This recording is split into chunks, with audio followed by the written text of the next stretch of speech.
Hello. Hello. Um, do you understand the nature of this assignment? Yes.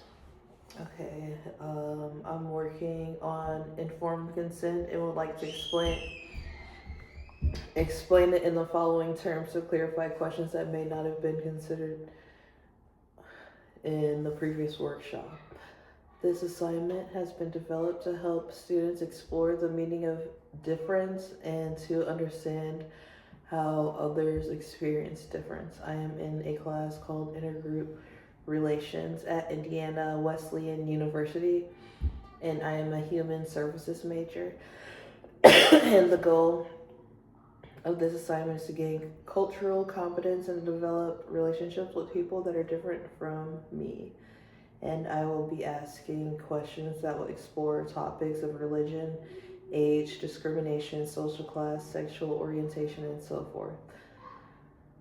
Um, do you have any questions? No. Okay. You have the right to tell me as much as possible or as little as possible, and you can end the interview at any time. Um, all right, first question, well, second question. What name were you given at birth? Joshua Bennett. How old are you? I'm 37 years Um, do you have a religious slash spiritual affiliation? old. I'm a Christian. What?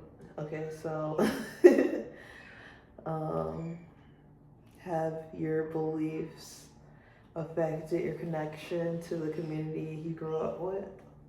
No, I grew up in a mostly non-denominational area.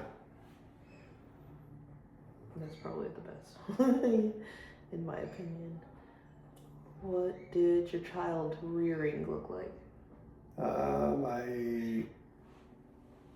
My parents were separated basically from the time I was born. I was raised mostly by my father and stepmother. Um, and I had a happy home. Three siblings on my dad's side, three siblings at my mom's. Um, my mom's house was probably not as happy. There's a lot of trauma and drama that happened around there, but luckily I didn't have to live there full time. Yeah. Do you view your child rearing as common for your culture slash economic status? I would say so, yeah. Um,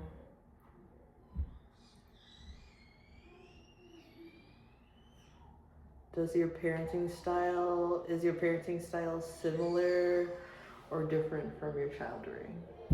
I would say definitely kind of a morphed um, transition of it, I guess. Um, my parents were strict yet lenient. I guess having three girls, I tend to be a little more lenient as a father. Yeah, I would say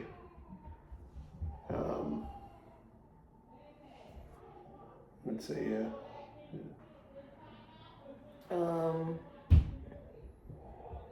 do you have a gender preference? I'm male. um, how has your gender preference affected your life or your gender in general? Has it impacted your life in any way that's unsatisfactory, or has it been a positive experience? I guess I don't know if it's been a positive experience because I don't know what it's like to not be me.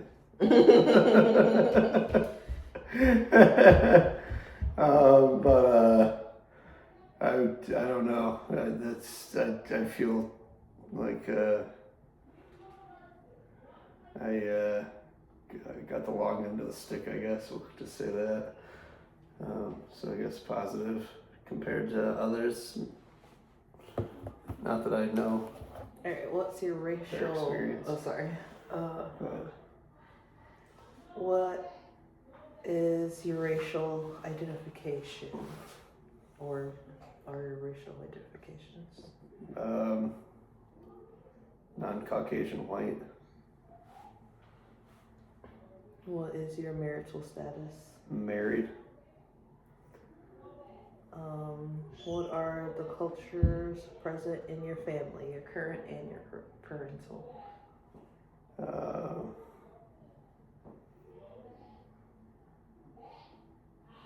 don't know, American.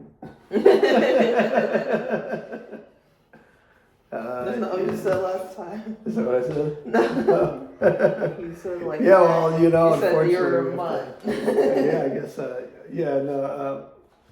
I'm so like my background, in your family, current and parental. Well, yeah, no, I mean, my grandmother was definitely your typical Polish lady. My stepmom's family is your typical Irish, Croatian family. And I personally, by blood, am like a mix of a lot of different European, yeah, like she said, a mutt. That's what you said. I mean, your words, not mine. My words. Mm-hmm. What are your current cultures?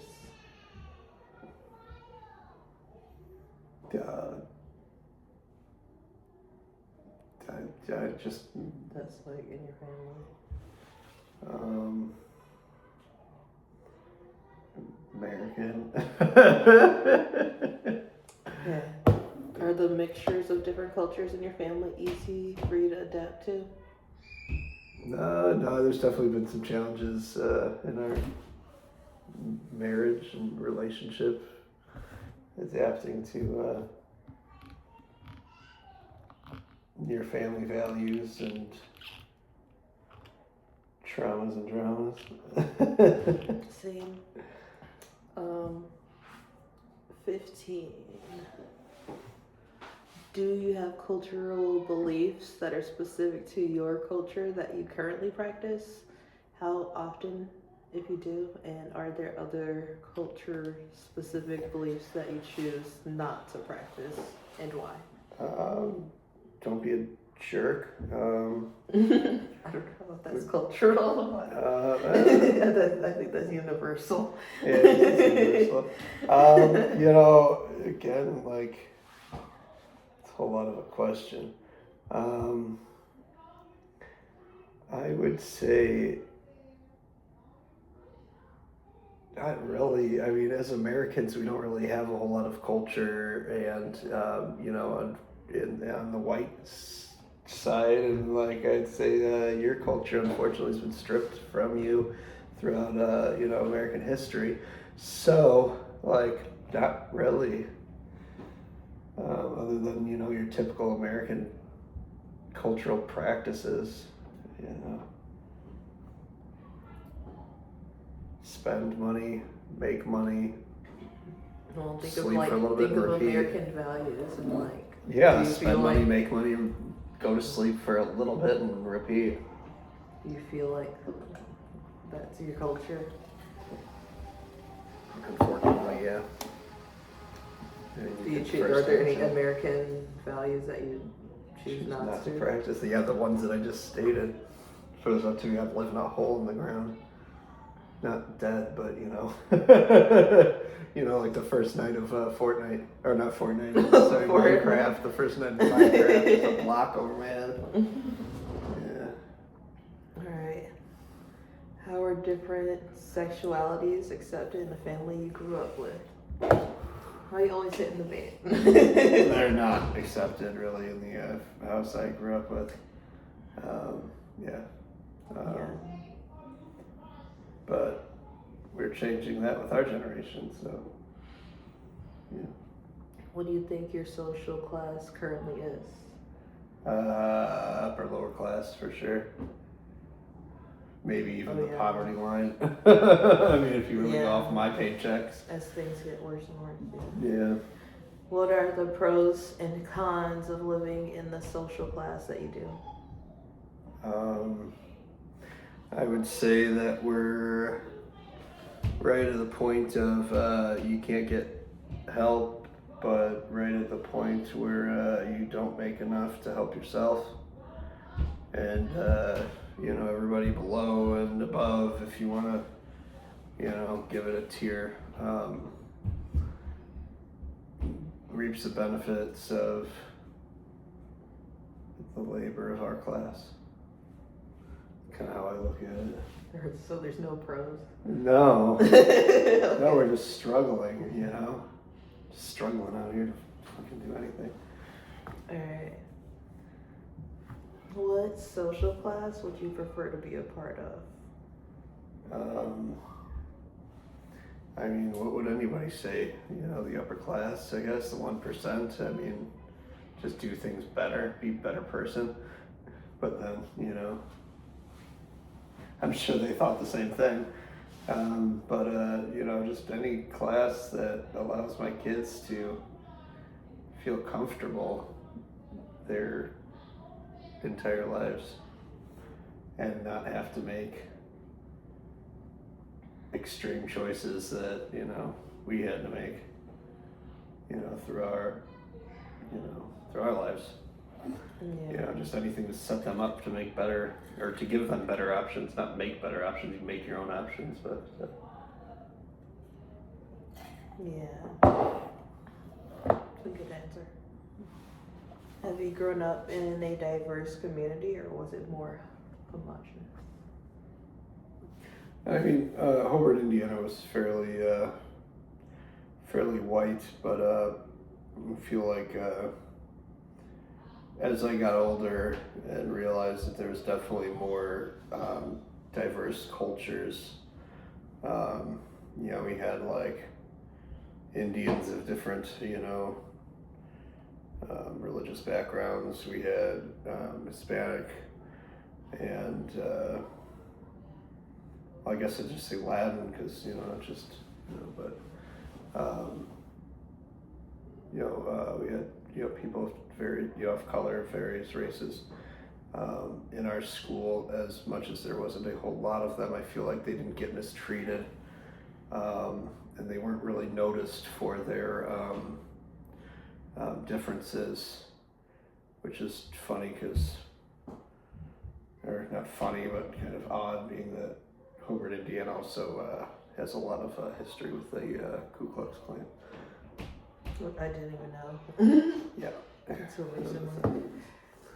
What's the thing? Would you say that you grew up in a grew up in a family that was more close or more on the independent side? I forgot to put the word family in there.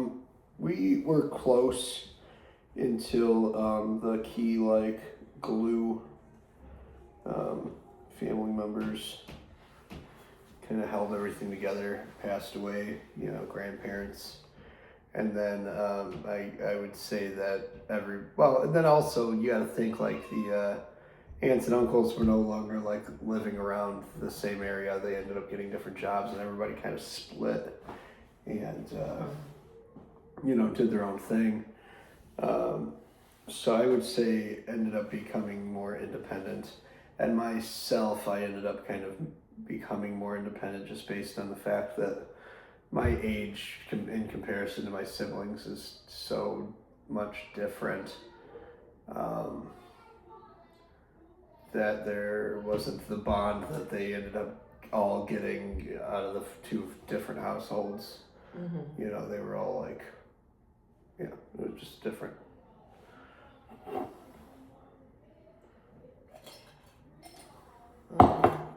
So that's pretty much the end. So these are like closing questions. How did this interview make you feel? Did you feel uncomfortable talking about any topics, and if so, which topics? No, I felt comfortable talking about all the topics. And did I make you feel discriminated against at any point during this interview? No, not during the interview. Do you feel that these conversations should or should not be had on a more regular basis? Why not? I think these conversations are great to have. Kind of open up people's minds to other people's thought processes, making everybody a little more understanding is never a negative thing. Yeah. And did you have anything else you wanted to share with me? No.